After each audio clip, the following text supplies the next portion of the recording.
you can use the advanced find option to find things other than just a word or a phrase. So I'll go up to the menu and I'll choose Edit, and I'll go to Find, and then I'll go to Advanced Find and Replace.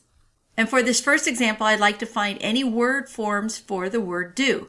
So I'll type in do, and then I'll click this drop down and I'll check Find All Word Forms.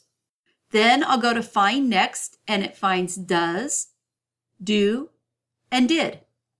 Now I'll clear this search, and I'll show you another search. This time I want to search for any word that has been italicized.